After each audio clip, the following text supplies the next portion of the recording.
वास्तविक भूत कहानियां। दिनांक 23 दिसंबर 2024। देश भारत। असाधारण श्रेणी। परिवार दोस्तों का दौरा। यह सब सितंबर 2024 में शुरू हुआ और मुलाकातें अभी भी जारी हैं कुछ के लिए। इस कहानी को पोस्ट करने की तारीख से लगभग 45 दिन पहले मेरे पिता का निधन हो गया। उनके निधन से लगभग 1 महीने पहले रात में उनके सपने में एक दर्शन आया और अगले दिन उन्होंने मुझे इसके बारे में बताया कि उनका निधन निकट आ रहा है और मुझे इसके लिए तैयार रहना होगा।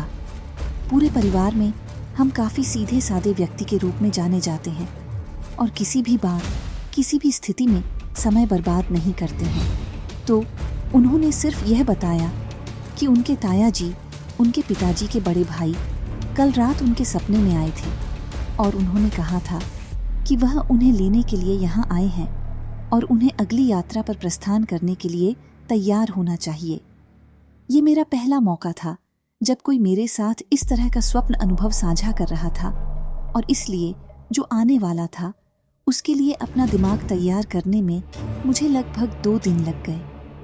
मेरे पिता को अपनी बाइकों का शौक था और उन्होंने उन्हें तुरंत बेच दिया क्योंकि उन्हें यकीन था कि अंत निकट है। उस समय उन्हें सभी प्रकार की चिकित्सीय जटिलताएं थीं और फिर भी उनकी मानसिकता अत्यंत सकारात्मक थी जो भाग्य को प्रभावित करती है। बुढ़ापे में संतुलन खोने और गिरने की घटनाएं शुरू हो गईं। उसका वजन इतना अधिक था कि मुझे उसे उठाने के लिए कम से कम 4 अन्य लोगों की सहायता की आवश्यकता थी और परिवार का कोई अन्य सदस्य देश में नहीं था। मैंने उन्हें अंत निकट होने की सूचना दे दी थी और वे अपने टिकट बुक करने की प्रक्रिया में थे। हालांकि उनका आगमन अगले कुछ हफ्तों के लिए निर्धारित नहीं था। मुझे उसे साफ करने, अजीब जगहों पर गिरने के बाद उसे उठाने आदि में 2 से 3 सप्ताह की कठिन अवधि का सामना करना पड़ा। सब कुछ के बावजूद वह शाम को 1 या 2 पेय का आनंद लेना पसंद करते थे और उनके शयन कक्ष में हमेशा 2 से 3 कुर्सियां खाली रहती थीं। जब भी मैं उसके कमरे में प्रवेश करता वह हर समय बात करता रहता, अक्सर दिन भर, और जब मैं उसके कमरे में प्रवेश करता तो असुविधाजनक ठंड होती। उसके शरीर का तापमान भी असामान्य रूप से ठंडा होता। वह उल्लेख करता कि ये 3 लोग मुझसे मिलने आते थे, सभी पुराने रिश्तेदार जिनका कई साल पहले निधन हो गया था, और वह मुझसे उन्हें परोसने के लिए एक निश्चित व्यंजन बनाने या उनके लिए एक विशिष्ट रेसिपी के साथ चाय तैयार करने के लिए कहते थे क्योंकि उन्हें यह उस तरह से पसंद था। शुरुआत में मुलाकातें डरावनी थीं और अंततः मुझे इसकी समझ आ गई क्योंकि आसपास कोई और नहीं था जो यहाँ मेरी भूमिका निभा सके। इस दौरान मैं अपने पिता के आसपास परिवार में अकेला था, इसलिए कई बार मुझे उन्हें जीवन समर्थन पर लाने के लिए एम्बुलेंस बुलानी पड़ी।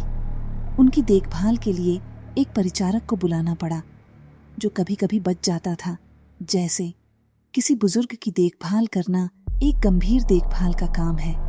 घर पर रहें, काम पर जाएं और इस सब में स्वस्थ रहने का प्रयास करें। इसी से आगे बढ़ें। एक अच्छी शाम, मेरे पिता ने शाम की चाय पी और बाहर पिछवाड़े में बैठे थे और मैं एक फ़ोन कॉल का जवाब देने के लिए घर के अंदर आया और वह दूसरे देश से मेरी बहन थी। उसने मुझे बताया कि उसे अचानक थकान महसूस हुई। उसकी रीढ़ की हड्डी से वजन उठाया और मुझे पिताजी की जांच करने के लिए कहा। मैंने वैसा ही किया और चाय फर्श पर बिखर गई और वह नहीं रहा। लगभग 30 मिनट बाद मेरी बहन ने फिर से फ़ोन किया। वह दूसरे महाद्वीप पर रहती है और उसने मुझसे कहा कि पिताजी को दर्द हो रहा है क्योंकि उनकी बाहें ऊपर की ओर उठी हुई हैं और मुझे उन्हें नीचे करना चाहिए। जाहिरा तौर पर जैसे ही मैं जांच करने गया उसकी भुजाएं ऊपर की ओर थीं और मैं डर गया।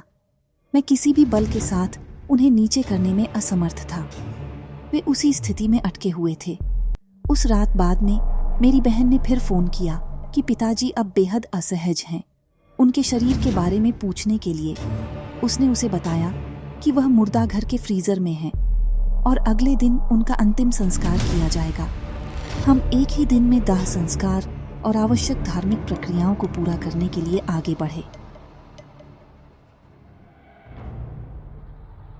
अगली शाम मेरी माँ को मेरे पिता के चचेरे भाई के फ़ोन से फ़ोन आया।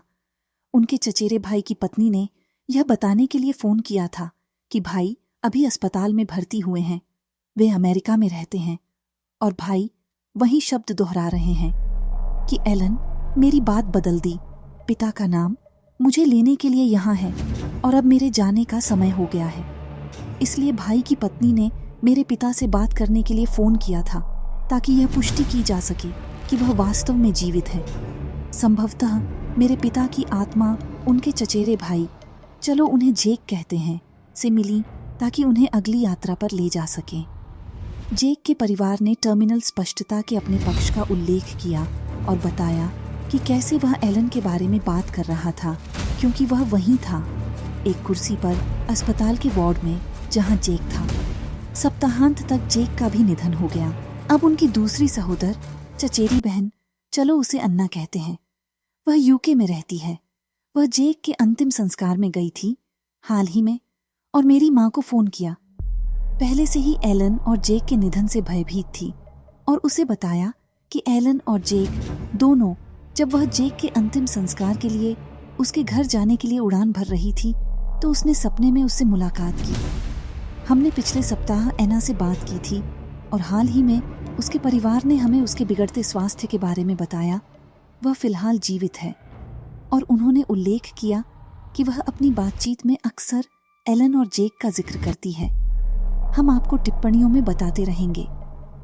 अब जब मैं अपने पिता के निधन के समय और हम जिन सब चीज़ों से गुजरे थे उन पर नज़र डालता हूँ तो यह बिल्कुल अवास्तविक लगता है, और जैसा कि मैंने कभी नहीं सोचा था कि मैं इतना मजबूत हूँ कि यह सब अकेले कर सकूं।